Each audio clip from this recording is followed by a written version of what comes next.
This episode of the Barry Chronicles is proudly brought to you by Bariatric Support Australia.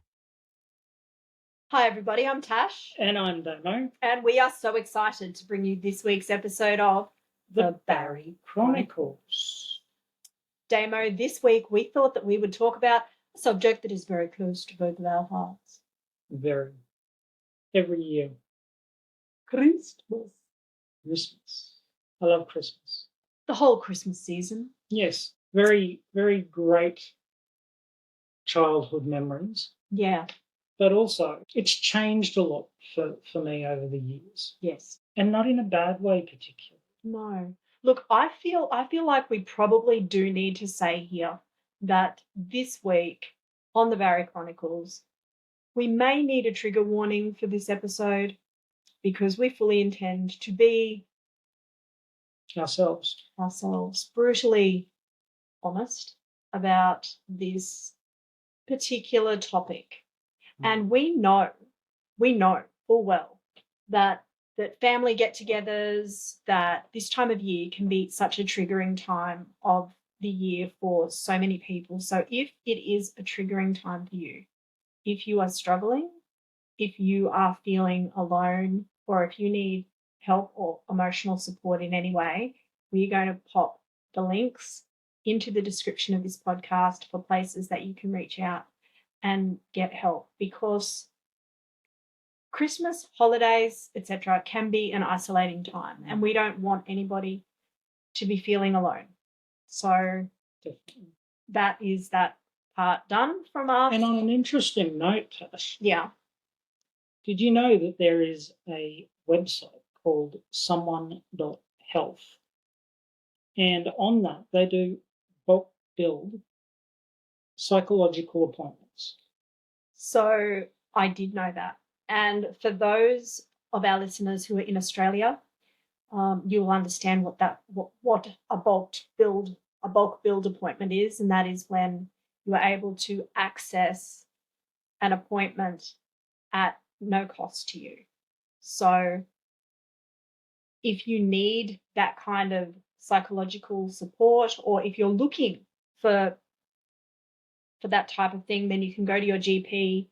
You can ask them, so your general practitioner, you can ask them for a mental health plan, and you will get, I believe it's 5 visits that are able to be bulk billed.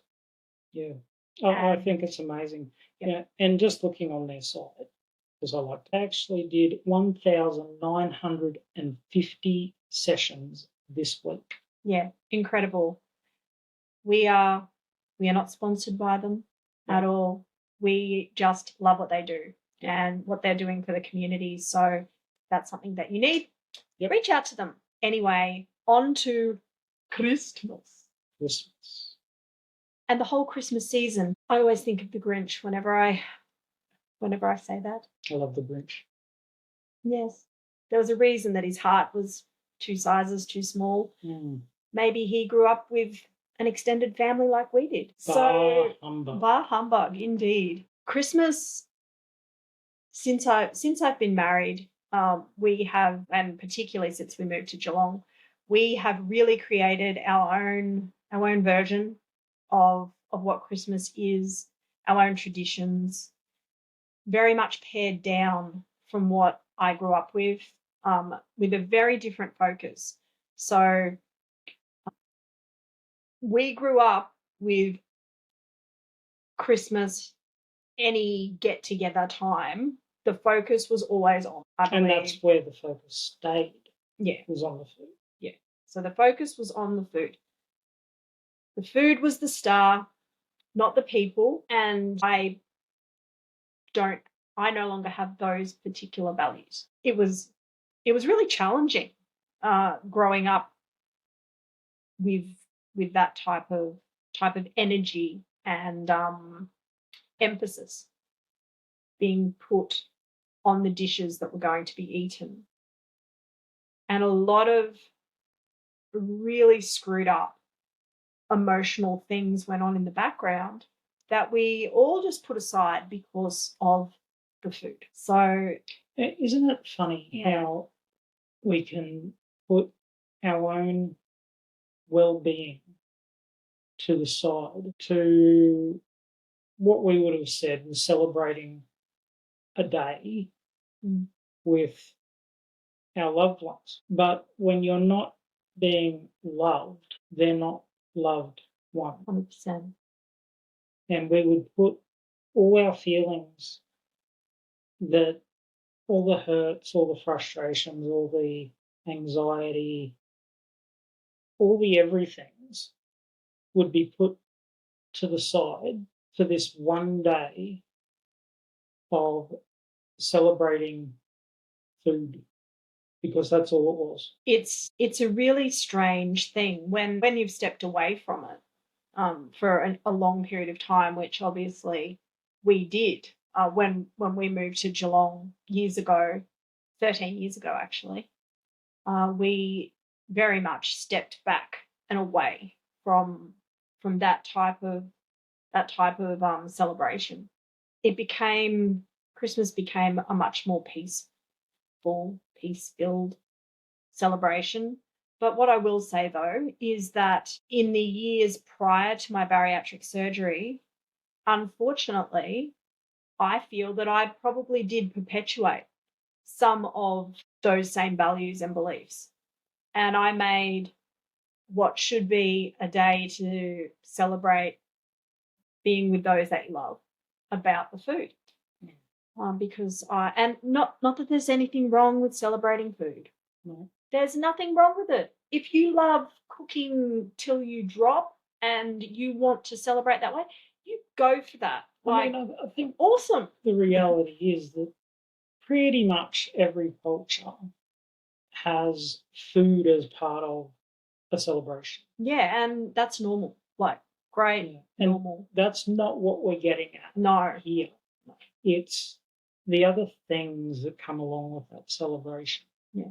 It's the putting aside of your own mental health, your own peace, your own well-being. It's treating others like they're less important than food. It's spending all of your time with food and not with people. All of those things. I'm talking about, for me, it was a really dysfunctional relationship that I had, and it showed up in the way that I prepared the food, in the focus of the day. And I know that that I can look back on those years of my life and I have so much regret about the way that I celebrated things and the way that I prioritized things. I'm very thankful that so many of my family members understand that I now know that I was wrong the way that I did things during those years, and they've forgiven me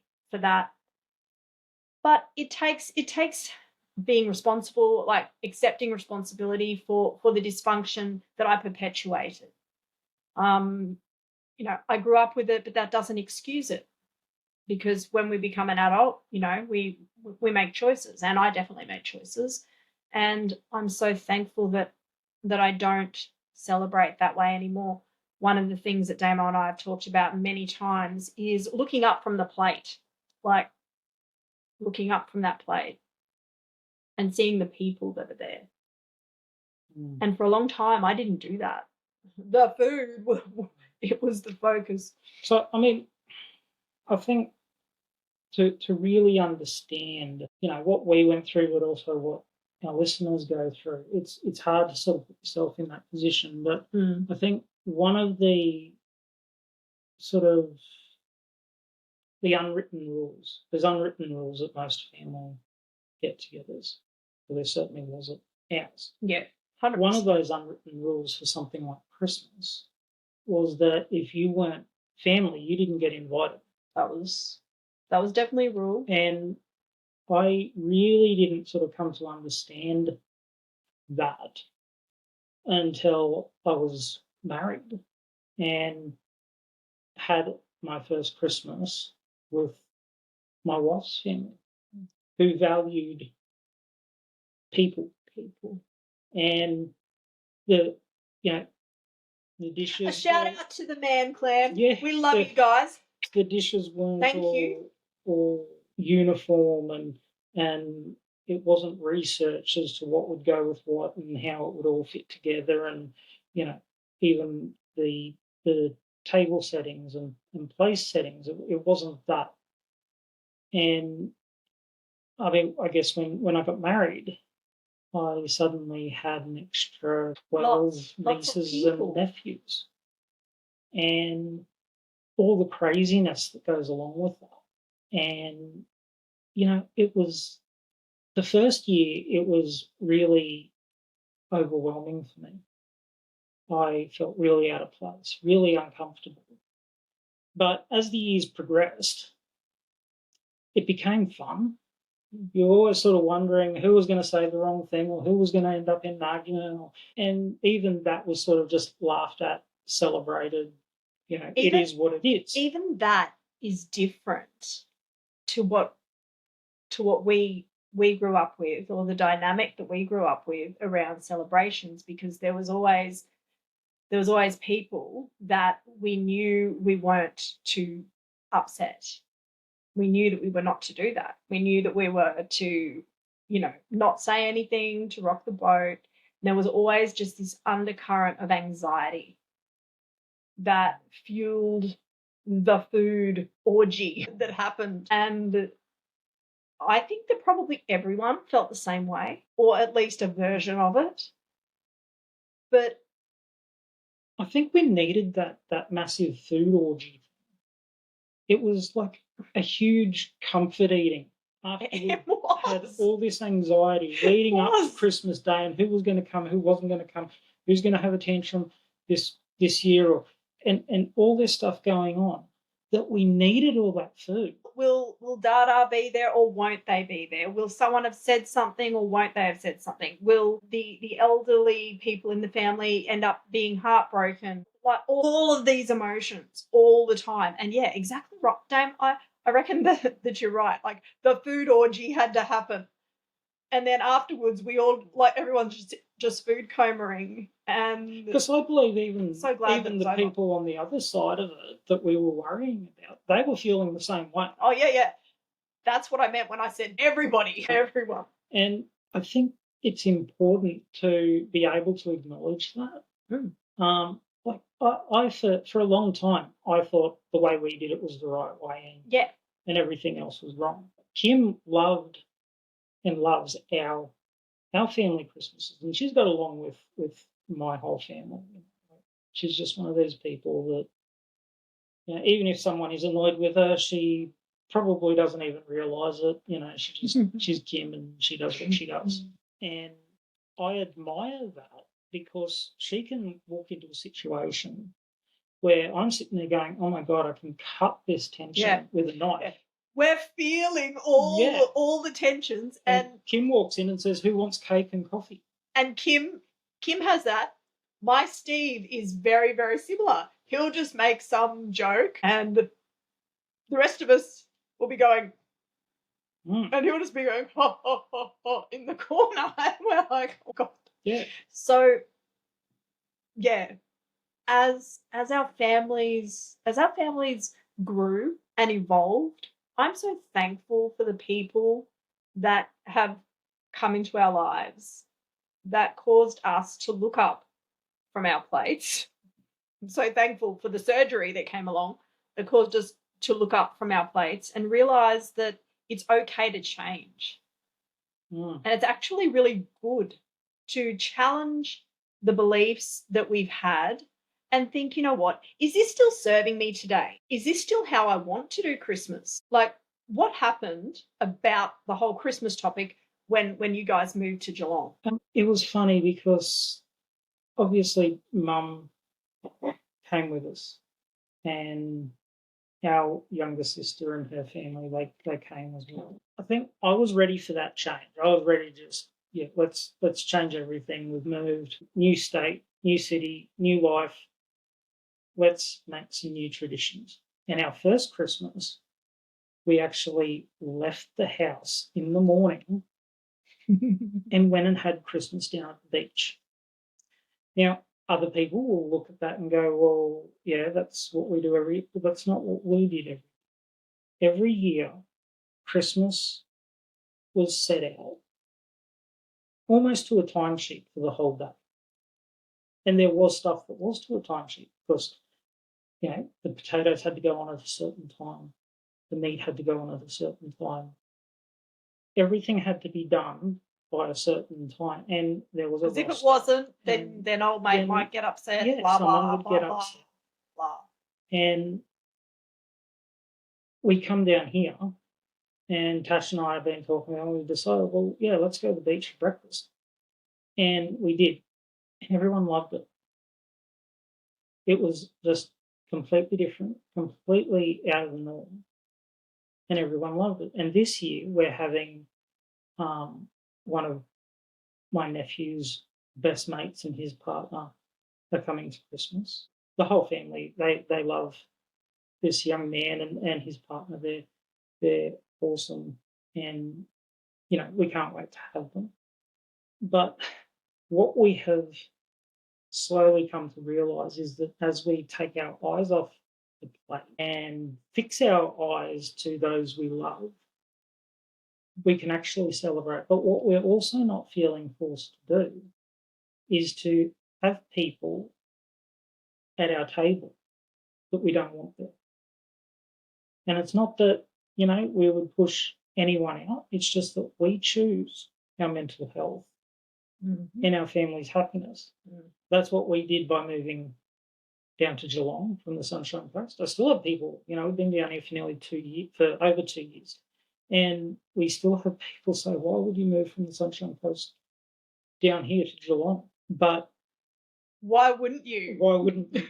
If you have a chance to have a do-over, to have a fresh start, and sometimes that's what you need to be able to flourish and to be healthy. And it is okay to say, I'm not going to do that this way this year. I'm going to start traditions with my family. I remember we talked and I said, we don't do the big drama thing. There's a couple of things that the kids like, ham and potatoes.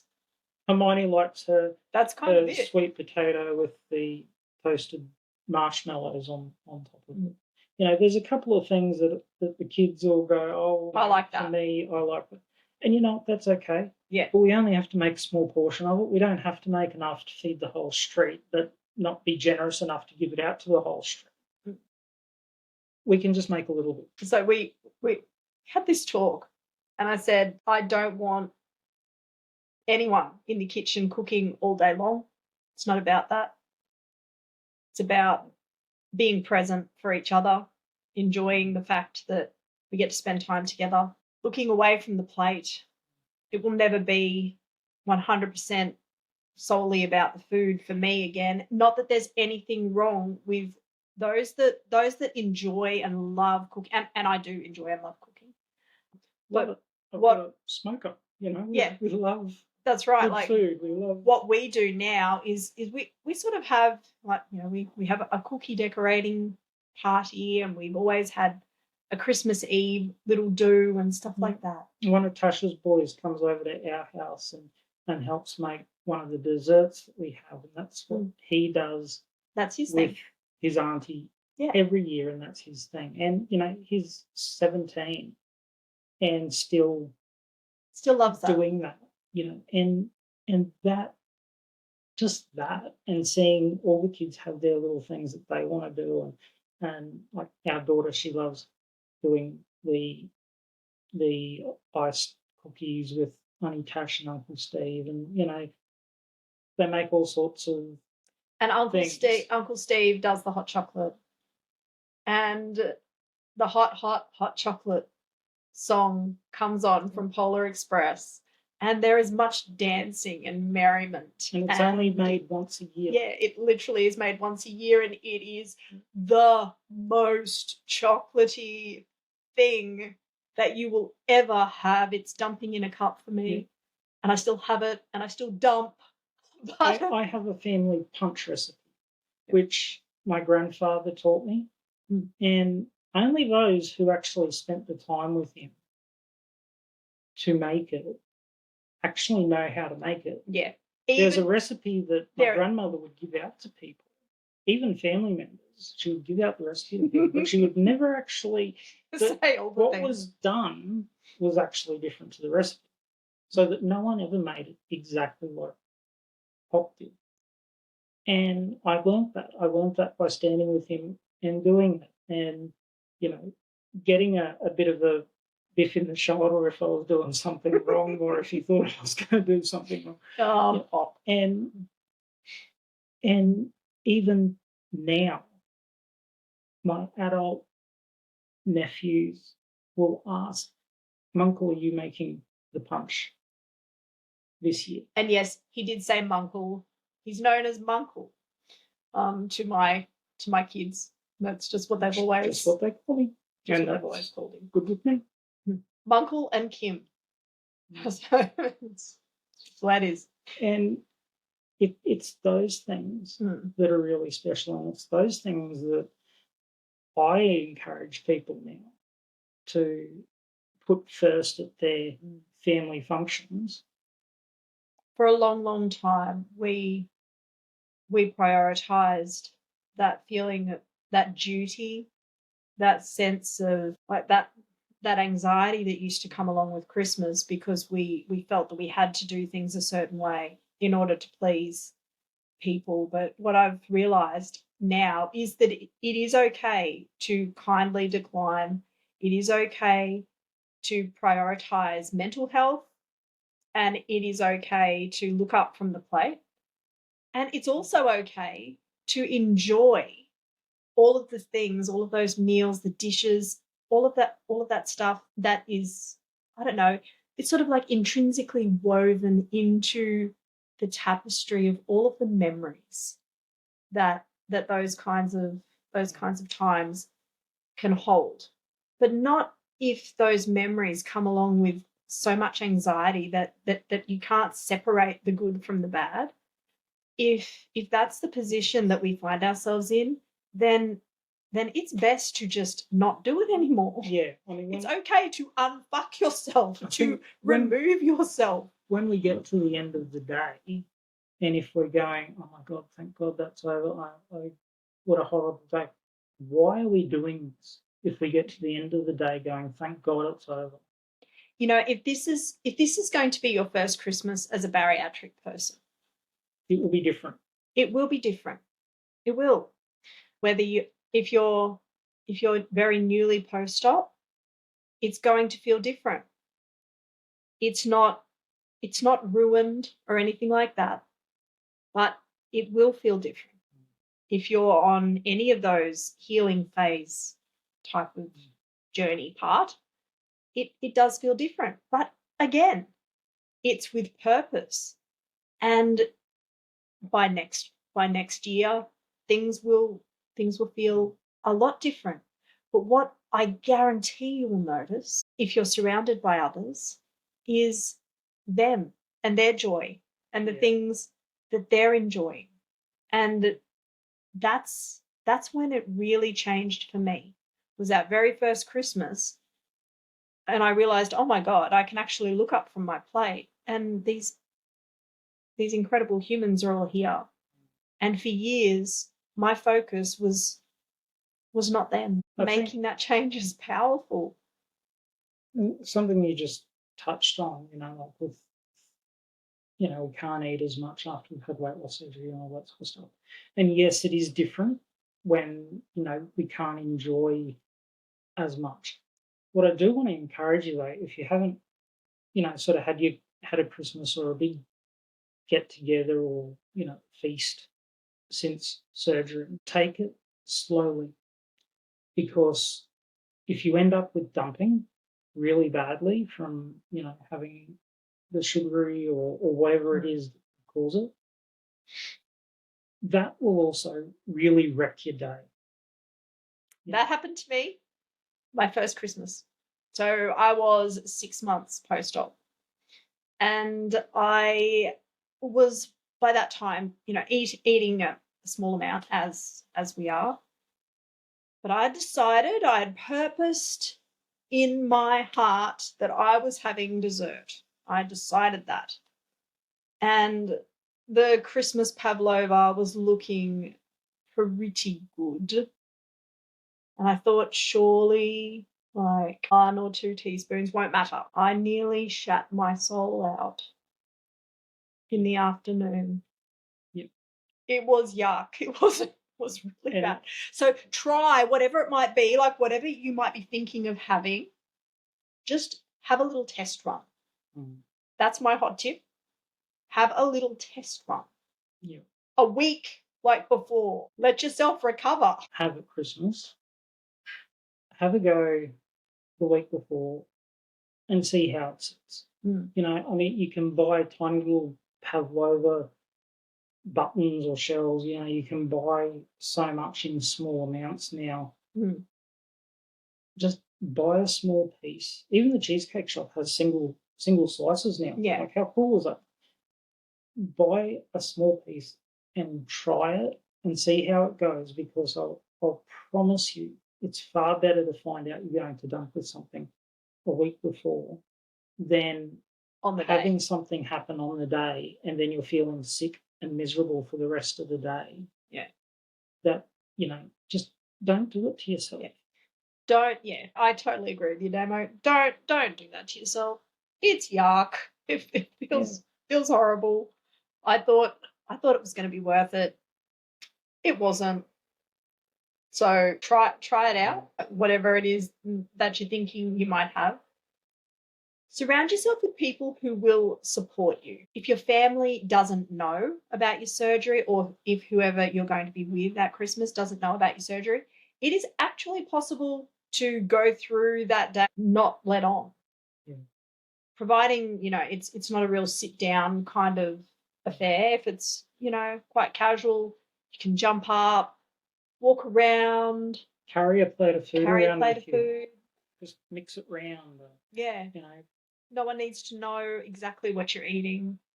And if it's one of those sit down type of events, my hot tip for that is offering to help in the kitchen. So you're up, you're helping, you're chatting, you know, making an effort to go and talk to other people. And usually no one notices. And if someone does ask or say something and you don't want to answer, that's okay. Yeah, it is. No one's entitled to our health information unless we choose to share it. Some of us shout it boldly from the rooftops. Some of us, you know, boldly say, yes, I've had weight loss surgery. I was one of those people. I know not everybody wants to do that though, and they don't have to. I have some family members that don't share about it with anybody, and that too is okay. 100%. No one's entitled to know those things. They're not obliged to share anything that's personal about their health with people that they don't want to share it with. I think that's one of the biggest things to remember is that, you know, we can go to these things. How we choose to interact with people is up to us. Yeah, that's right. It really is. You get to decide. You get to define what your limits will be. You get to define what your boundaries are. And you don't need to share anything. One of the other things that I do this a lot because I have celiac, is I'll just make myself something small and take it with me. It's just easy. It's easy that way. A lot of times, family members that are used to making a lot of effort around different meals or whatever, they might find that different. But if you just explain, look, you know, my diet's quite different these days. I'll just bring something for myself. I hope that that's okay. People are usually really good with that too. So they're just a few little keys, tips, and strategies to be able to navigate that season. And I hope that they help. And I hope that you carry your peace with you the whole time, the whole day. Yeah. And don't let anyone or anything take that away from you. Amazing. Yeah. Have a great week. And we would love to hear what your plans are for Christmas. Yeah, let us know. Drop them in the comments. Thanks for joining us. Talk again soon.